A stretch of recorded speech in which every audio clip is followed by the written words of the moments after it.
मैं लाइब्रेरी से घर जाता था तो मैं अपने आप को ये बात हमेशा बोलता था कि अगर ये नहीं होगा ना तो कुछ नहीं होगा। जो मेरी ऑल इंडिया रैंक 38 है उसका एक सबसे बड़ा रीज़न है पेशेंस। फिनेंशियल से लेकर एजुकेशन से लेकर रिलेशनशिप से लेकर हर तरह की प्रॉब्लम्स एक एस्पायरेंट के लाइफ में आती है और ये डेफिनेट है कि आएगी, लेकिन यही आपका रियल एग्जाम होता है कि अगर आपको एक छोटी सी चिंगारी दिख जाए तो वो अब आपकी रिस्पॉन्सिबिलिटी कि वो बुझ ना जाए, उससे आपको दिया जलाना होगा अपना। एक जो बहुत फेमस बुक है लूसेंट, उसको मैंने 5 से 6 बार पढ़ा है। इसके अलावा करंट अफेयर्स भी मैंने 7 से 8 सोर्सेज से पढ़ा है। आप इस लेवल का प्रिपेयर करो कि अगर आपसे ना बने तो किसी से ना बने, तो वो आपके अंदर एक कॉन्फिडेंस इनकलकेट करता है। नहीं होता है कि एकदम से आपने इधर से आलू डाला और इधर से सोना निकल गया काइंड ऑफ, तो आपको हर चीज़ टाइम लेती है। तो जाहिर सी बात है कि आपकी स्ट्रेटजी बहुत कमाल रही होगी, क्योंकि इतनी अच्छी रैंक आई है, 38 रैंक, इतना सारा कंपटीशन है, इतने बच्चे एग्जाम दे रहे हैं।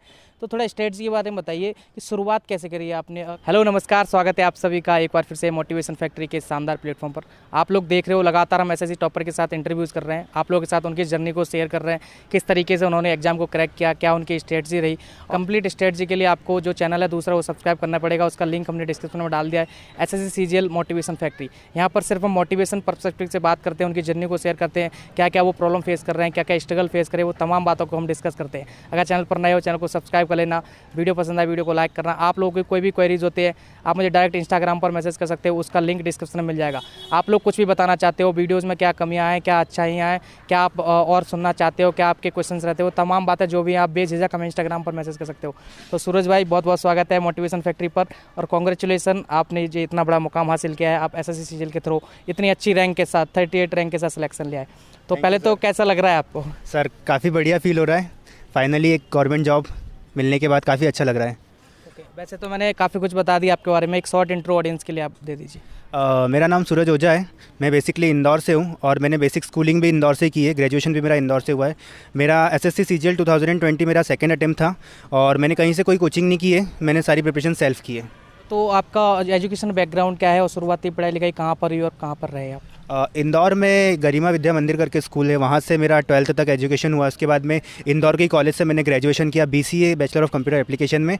उसके बाद मैंने एसएससी सीजीएल की प्रिपरेशन स्टार्ट करी, तो उसके बाद 2020 वाला जो अटेम्प्ट था उसमें मेरी ऑल इंडिया रैंक 38 बनी।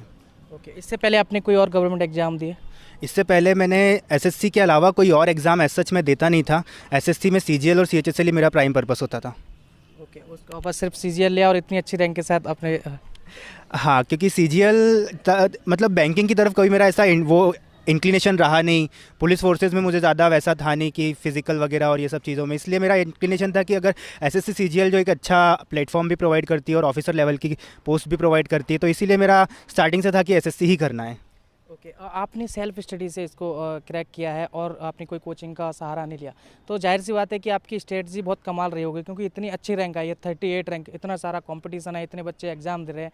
तो थोड़ा स्ट्रेटजी के बारे में बताइए कि शुरुआत कैसे करी है आपने, कैसे आपने एसएससी सीजीएल के लिए कितना पढ़ते थे आप, शुरुआती आपके दिनों के बारे में थोड़ा बताइए। मेरी प्रिपरेशन स्टार्ट हुई थी 29 जुलाई 2019 को।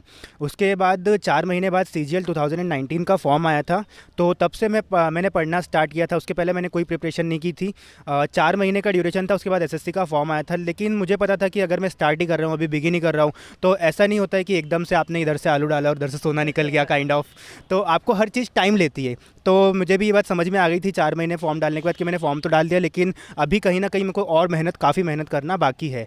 तो जब मेरा एग्ज़ाम हुआ सीजीएल 2019 का मार्च में मेरा एग्ज़ाम हुआ था, और 7-8 दिन बाद एसएससी आंसर की दे देता है। तो जब उसने आंसर की रिलीज़ करी तो उसमें मेरे कुछ 102 मार्क्स बन रहे थे, जिसके बाद मैं डिमोटिवेट हो गया कि चलो यार मुझसे मतलब मैंने काफ़ी, क्योंकि 4 महीने में मैंने मेहनत अच्छी करी, मैं जब भी पढ़ा हूँ मैं काफ़ी मेहनत करी, तो ये था कि यार मैंने मेहनत भी करी लेकिन फिर भी 102 ही मार्क्स आ रहे हैं। और उसके बाद ऐसा हुआ कि कोविड आ गया।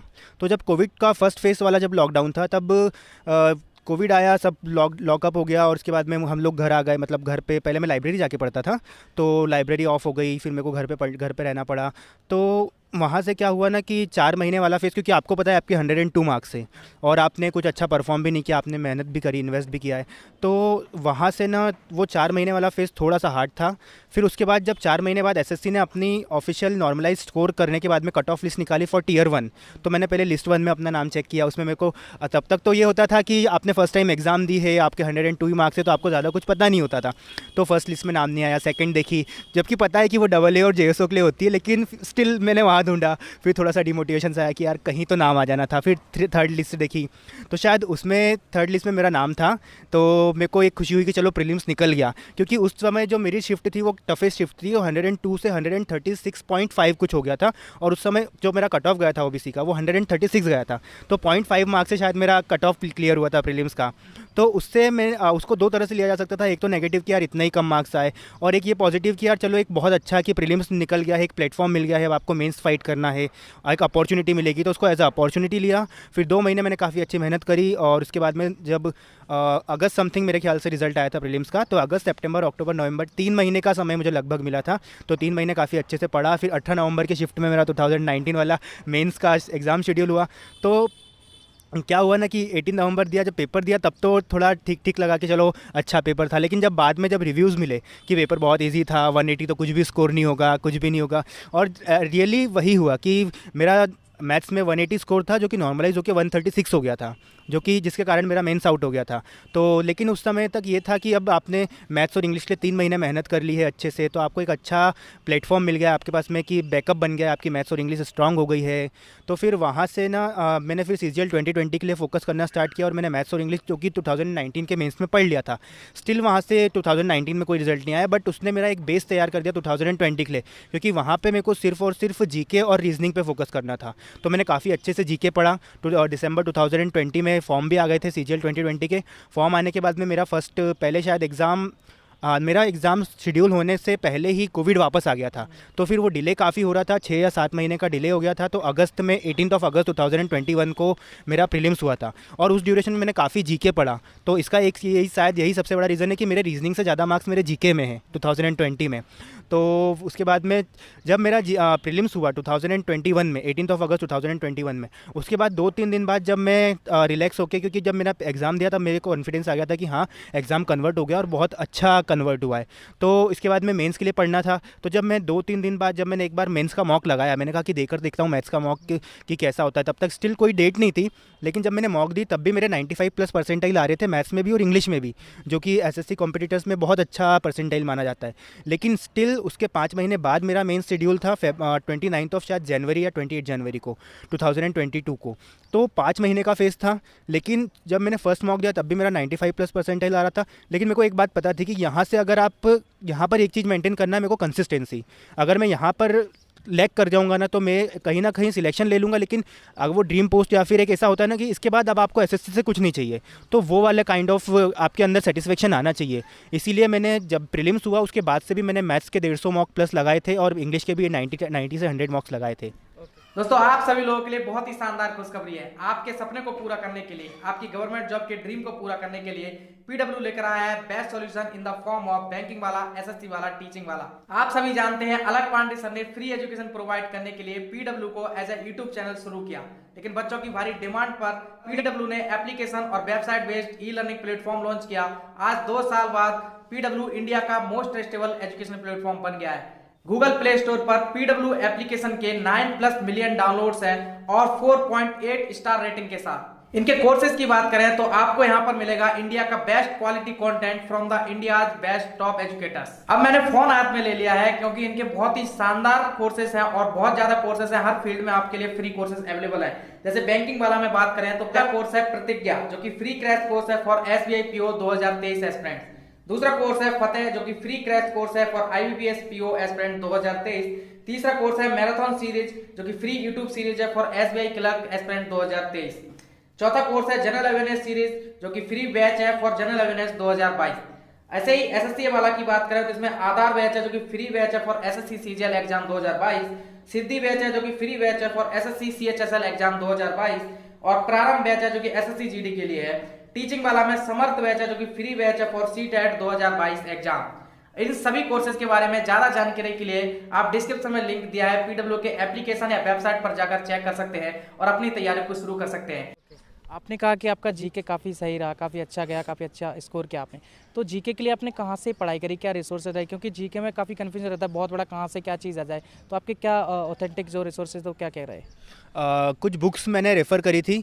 प्रीवियस ईयर सबसे ज़्यादा फोकस था। एक बुक रेफ़र करो जो प्रीवियस ईयर की हो, जिसके अंदर आपको विद सॉल्यूशन दिया हो। बिकॉज़ क्या होता है ना, जब आप एक सॉल्यूशन तो पढ़ते हो, लेकिन आपको बैकग्राउंड भी उसका पता होना चाहिए। अगर आपसे पूछ ले पानीपत का युद्ध कब हुआ, आप एक रटोगे और आप कुछ समय बाद भूल जाओगे, लेकिन आपको ये पता चलेगा कि पानीपत का युद्ध क्यों हुआ, तो आपको उसमें इंटरेस्ट आएगा। तो इस तरह के सोर्सेज़ को रेफ़र करके मैंने जीके बेसिकली पढ़ना स्टार्ट किया।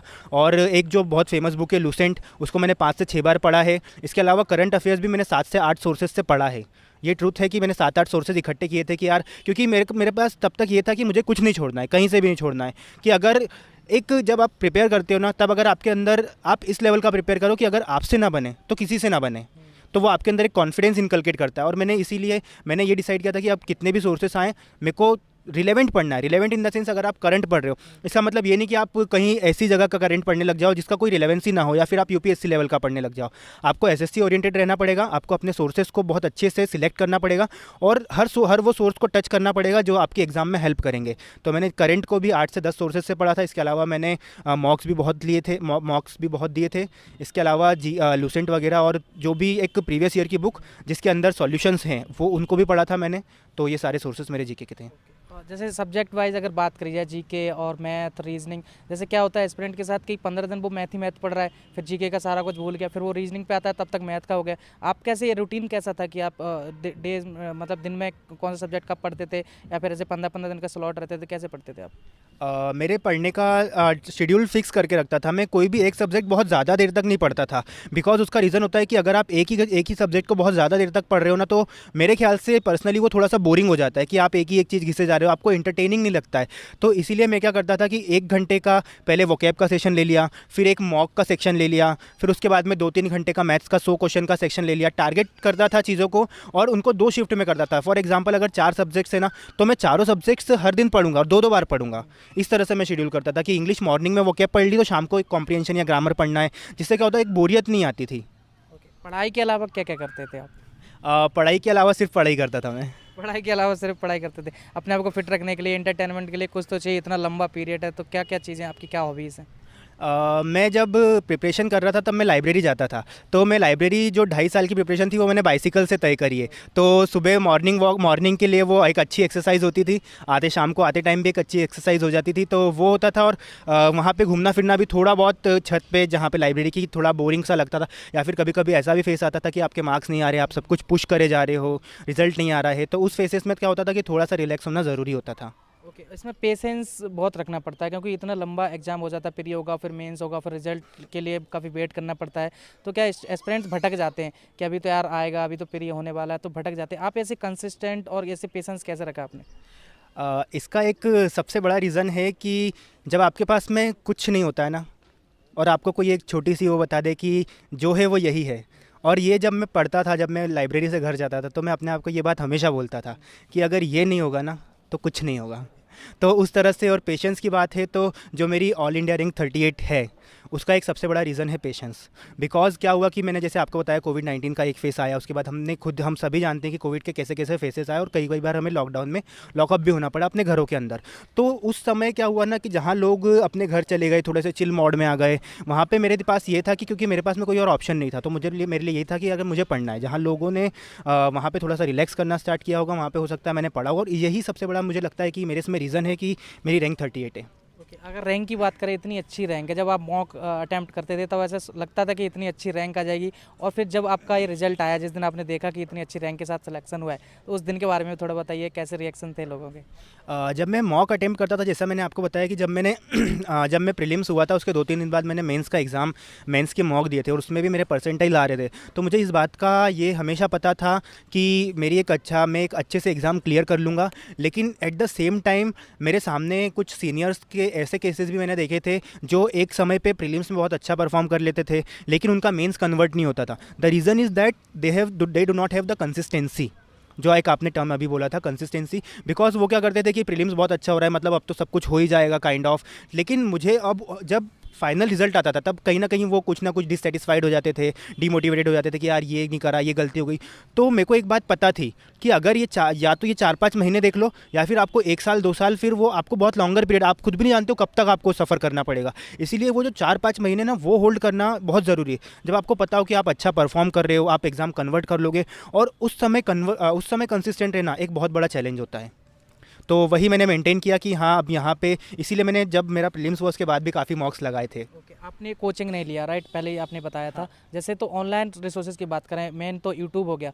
तो आपको क्या लगता है कि आपने इतने मॉक दिए, इतने प्रीवियस ईयर लगाए, फिर आपने फाइनल आपका जो मेन एग्जाम था वो भी दिया और अच्छी रैंक के साथ सिलेक्शन लिया, तो अभी आपको अंदाज़ा हो गया होगा, आप ऐसे एनालाइज कर सकते हो कि यूट्यूब पे जो कंटेंट दिया जा रहा है, जैसे बहुत सारे टीचर्स हैं, बहुत सारे टॉपर्स हैं, पढ़ा रहे हैं, तो वो क्या रिलेवेंट है कि या फिर ऐसे कुछ कुछ टीचर्स हैं जो फालतू का पढ़ा रहे हैं, वहाँ से बच्चे भटक जाते हैं, ऐसा कुछ क्या लगता है आपको यूट्यूब के बारे में? YouTube as such, it depends on student to student कि आप उसको किस तरह से लेते हो।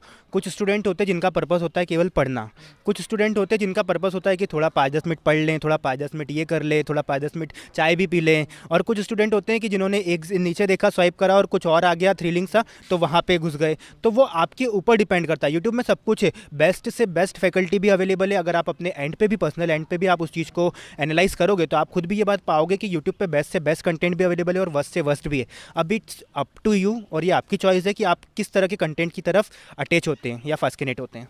ओके, नोट्स कैसे बनाते थे आप? क्योंकि रिवीजन के लिए नोट्स बनाना बहुत इंपॉर्टेंट है। कैसे आपका रिवीजन का साइकिल रहता था? यूपीएससी का कोई टॉपर थे जिन्होंने ये बात बोली थी कि जब आपकी बहुत बड़ी बुक के नोट्स 1 या 2 पन्ने में आने लग जाना तो आप समझ जाना कि आप बहुत अच्छी जगह पहुंच गए। तो उसी तरह का कुछ मैं भी बनाता था, बिकॉज जब मैथ्स की मेरी आप पर्सनल नोट्स की बात करोगे, जब मैंने फर्स्ट टाइम बनाए थे तो शायद वो 8 से 10 कॉपीज़ थी, लेकिन जिस दिन मेरा एग्ज़ाम मेंस का था उस दिन अगर आप मेरे नोट्स की बात करोगे शायद वो 8 से 10 पन्ने थे। तो वो जो जर्नी है ना, वो नोट्स की जर्नी होती है कि आप सबसे पहले आते हो, आपको कुछ नहीं होता है, तब आपको बहुत सारा लिखने की ज़रूरत पड़ती है, लेकिन ओवर द टाइम जब आप चीज़ों को रिवाइज़ करते हो, आपके माइंड में वो चीज़ें फिट होती जाती है, तो आपका कंटेंट, आपके जो नोट्स का कंटेंट होता है वो धीरे धीरे कम होता जाता है।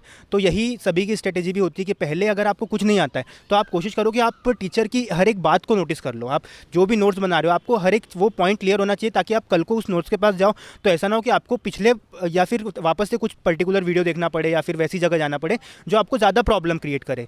तो इस तरह से मैं बनाता था। पहले मैंने बहुत सारे नोट्स, मतलब 8 से 10 कॉपीज़ में बनाए थे मैथ्स के। फिर धीरे धीरे जब ये चीज़ें मेरे दिमाग में फिट होती गई तो फिर वो जब फाइनल एग्ज़ाम था ना, तब मेरे नोट्स करीबन 8 से 10 या 20 पन्नों के होंगे, उससे ज़्यादा, मैक्सिमम 20 पन्नों से ज़्यादा मेरे पास मैथ्स के नोट्स नहीं थे, और आज भी वो है। ओके, अभी तो ये आपकी नोट्स की बात होगी। अभी जैसे नया जो पैटर्न आया है एसएससी सीजीएल का, आपने भी देखा होगा, आपने भी उसके बारे में पढ़ा होगा, तो जो नए एस्पिरेंट्स अभी आगे एग्जाम देंगे उनके मन में काफ़ी कन्फ्यूज़न हो गया है कि अभी एग्जाम टफ हो जाएगा, कंपटीशन और बढ़ जाएगा, या फिर अब कैसे तैयारी करें, पिछला तो अलग था। आपको इसके ऊपर क्या कहना है आपका, कैसे कन्फ्यूज़न दूर हो उनका? देखो, एक बात है कि एग्ज़ाम टफ होना, एग्ज़ाम इजी होना, या एग्ज़ाम में कुछ भी होना, ये किसी के ऊपर डिपेंड नहीं करता। ये डिपेंड करता है कमीशन के ऊपर। अगर कोई भी फैकल्टी आके या फिर कोई भी यूट्यूबर आके आपको ये बात बोल देता है कि अब पेपर टफ होने वाला है और आप मेरे ये 20 क्वेश्चन लगा लो, तो ये आपको बिल्कुल बेड़ा पार कर देंगे, तो ये बिल्कुल फेक है, क्योंकि टीचर जाके कल को वो पेपर तो सेट करने वाला नहीं है। आपका पेपर सेट करने के लिए, जैसे कोई लोग मेरे पास में ये भी पूछते हैं कि हम मॉक्स लगाने हैं, टाइम नहीं है, तो कौन से मॉक बेस्ट रहेंगे। तो मैं उनको एक बात हमेशा बोलता हूँ कि क्या आपका कोई भी प्लेटफॉर्म, चाहे वो यूट्यूब का प्लेटफॉर्म हो, चाहे वो मॉक का प्लेटफॉर्म हो, क्या कल को वो लोग जाकर आपका पेपर सेट करने वाले हैं? They said no. तो आप लोगों को ये बात समझना होगा कि आपका पेपर सेट करने वाली एसएससी कमीशन है, तो आपको एसएससी के ही प्रीवियस ईयर के क्वेश्चंस लगाने होंगे। कुछ भी अगर एसएससी चेंज करता है तो ऑब्वियस सी बात है कि वो अपने पैटर्न से सिमिलर ही चेंज करेगा, या उसी से एक लेवल अप जाएगा, या फिर किसी टीचर के पास जाएगा कि आपने क्या नया बनाया है, आप वो दिखा दो। तो ऐसा तो नहीं होता है, कहीं भी नहीं होता है। तो इसीलिए ना, अगर आपको बेस्ट सोर्स चाहिए, आपको बेस्ट रेफरेंस चाहिए, तो उसके लिए आपको प्रीवियस ईयर पर ही जाना होगा। अगर आपको ऐसा लगता है कि पेपर टफ हो जाएगा तो प्रीवियस ईयर के जो बेस्ट क्वेश्चन है वो लगाइए। अगर आपको लगता है कि पेपर थोड़ा सा ईजी रहेगा तो प्रीवियस ईयर के जो नॉर्मल क्वेश्चन है वो लगाइए। उससे बेस्ट कुछ नहीं होता है। आप मोटिवेशन की बात करें तो आप अपने आप को कैसे मोटिवेट रखते थे इस जर्नी में, या फिर जो नए एस्पिरेंट्स हैं वो कैसे मोटिवेट रहे, क्या मोटिवेशन का सोर्स था आपका? एक्चुअल में जब 2019 में जब मेरा ग्रेजुएशन हुआ था, तब मेरी एज थी शायद 19 एंड हाफ। तो उस समय कॉलेज से हमने बहुत कुछ सीखा था, जैसा कि सभी लोग सीखते भी है, जो कॉलेज के नॉर्मल चीज़ें होती है। तो वहाँ से कुछ सीखने के बाद जब मैं कॉलेज में भी 8 से 10 कंपनीज़ में भी बैठा था, जहाँ पे मेरा प्लेसमेंट किसी में भी नहीं हुआ था। इवन एक कंपनी ऐसी भी थी जिसमें अंदर बैठकर मैं इंटरव्यू दे रहा हूँ और मेरा सिलेक्शन नहीं हो रहा है, और बाहर जाके वो ऐसा बोल रही कि अगर आपको जॉब की ज़रूरत है या फिर आपके किसी भी रिलेटिव को जॉब की ज़रूरत है तो वो आप उनसे हमें कॉन्टैक्ट करवा दीजिए, और अंदर मुझे रिजेक्ट कर रहे हैं। This kind of faces I have faced. So और इसके अलावा भी बहुत सारी चीज़ें, ब्रेकअप से लेकर हर चीज़ सब कुछ हुआ है मेरी मतलब उसमें कॉलेज लाइफ में। तो ये जो चीज़ें हैं ना, ये आपको मजबूत बनाती है। जैसे उस टाइम मुझे एक बात हमेशा लगती थी कि ये सब मेरे साथ क्यों हो रहा है, क्योंकि कई बार ऐसा भी एक फेस आते थे कि हम कॉलेज जा रहे हैं और मतलब बहुत सारी चीज़ें कि पेट्रोल के लिए भी गाड़ी धक्का के ले जानी पड़ रही है। तो वो सारी फेसेस आप जब फेस कर लेते हो ना आप लाइफ में, तो आपको एक बात पता होती है कि अगर आपको एक छोटी सी चिंगारी दिख जाए तो वो अब आपकी रिस्पॉन्सिबिलिटी कि वो बुझ ना जाए, उससे आपको दिया जलाना होगा अपना। तो यही फेज़ था। और इसके बाद में एक सबसे इम्पॉर्टेंट फैक्टर अल्पेश भैया, जो मुझे ग्राउंड पर मिले थे, जो अभी आरबीआई में मैनेजर की पोस्ट पर हैं, तो उन्होंने मेरी बहुत ज़्यादा हेल्प करी है। मतलब एक ऐसे फेस में जब मैं आपको मेरे कॉलेज की मैंने बताया कि ऐसे ऐसे फेसेस थे, और उस टाइम क्या होता है ना कि इंसान अपने आप पे ही भरोसा करना कहीं ना कहीं छोड़ने लगता है। तो वहाँ पे कोई इंसान आकर आपको सपोर्ट करे, और खासकर इतनी हायर अथॉरिटी, तो उन्होंने मुझे काफ़ी सपोर्ट किया। तो उनके मतलब हम हर सैटरडे संडे डिस्कस करते थे कि भैया ऐसे चल रहा है, वो मुझे गाइड भी करते थे। तो एक अगर प्रॉपर मेंटोर या गाइड मेरी लाइफ में कोई थे तो उन्होंने बहुत गाइड किया है। तो ये था कि वहाँ से धीरे धीरे लाइंस बनती गई, और फिर एसएससी में एक बार घुसा तो फिर एक बात मैं हमेशा बोलता था कि शुरुआत मजबूरी में करी थी, फिर धीरे धीरे आदत होने लगी और फिर मज़ा आने लगा था। Okay right. अभी लास्ट में जो नए एस्पिरेंट्स इस वीडियो को देख रहे हैं, तो उनके लिए आपके क्या मैसेज होंगे? इस जर्नी से आपने क्या सीखा, क्या संदेश देना चाहोगे? देखिए, कई बार ऐसा होता है कि हमारी लाइफ में बहुत हार्ड फेसेस आते हैं, जैसा कि मेरी लाइफ में भी कुछ फेसेस थे। तो हमें उस समय ऐसा लगता है कि यार ये हमारे साथ क्यों हो रहा है। तो ये आपके ऊपर है कि ये जो है ना, ये आपकी लाइफ का थ्रेशोल्ड होता है। जब आपकी लाइफ में टफ़र पीरियड आता है, जब आपकी लाइफ में हार्डर पीरियड आता है, तो आपको एक बात समझनी है कि ये एक थ्रेशोल्ड है, ये आपका, बिकॉज आपका रिज़ल्ट उस दिन नहीं आएगा जिस दिन आपका रिज़ल्ट ऑफिशियली डिक्लेयर होगा। आपका रिज़ल्ट आज आएगा। अगर आप आज टूट गए और आज आप बिखर गए तो फिर आप फिर आगे नहीं बढ़ पाओगे। लेकिन अगर आज आपने अपने आप को बीट कर लिया, अपने आप को संभाल लिया कैसे भी, क्योंकि फिनेंशियल से लेकर, एजुकेशन से लेकर, रिलेशनशिप से लेकर हर तरह की प्रॉब्लम्स एक एस्पायरेंट के लाइफ में आती है, और ये डेफिनेट है कि आएगी। लेकिन यही आपका रियल एग्जाम होता है कि अगर आप यहाँ से आगे बढ़ गए ना, तो definitely you can get succeed, because result तो एक दिन आना है। आप मेहनत 2.5 साल क्यों करते हो? क्योंकि आप ये फेसेस में हमेशा सीखते हो। ये जो प्रिपरेशन का फेस होता है ना, आपको एक्चुअल में यही सिखाता है आपको। मतलब एक नॉर्मल पर्सन से एक ऑफिसर बनाने में जो सबसे बड़ी भूमिका होती है वो रिजल्ट की नहीं होती, वो इस फेस की होती है। Okay okay, thank you so much. काफ़ी अच्छा लगा आपसे बात करके और आपसे मिलके। Once again congratulation. I hope दोस्तों आपको भी काफ़ी मज़ा आया होगा, वीडियो देखकर बहुत कुछ सीखने को मिला होगा। जिस तरीके से सूरज भाई ने अपनी जर्नी को आपके साथ शेयर किया, बताया किस तरीके से तैयारी करी और इतनी अच्छी रैंक के साथ उन्होंने एसएससी सीजीएल में सिलेक्शन लिया। तो ऐसे ही वीडियोस देखने के लिए आप चैनल को सब्सक्राइब कर सकते हो। और सूरज भाई की जो भी डिटेल स्ट्रेटजी है वो सेकंड चैनल पे आएगी, एसएससी सीजीएल मोटिवेशन फैक्ट्री। उसका लिंक आपको डिस्क्रिप्शन में मिल जाएगा। अगर आपको कोई भी और क्वेरीज होती है आप इंस्टाग्राम पर मैसेज कर सकते हो, उसका लिंक भी डिस्क्रिप्शन में मिल जाएगा। चलिए दोस्तों, यहाँ तक वीडियो देखने thank you so much, bye bye and take care.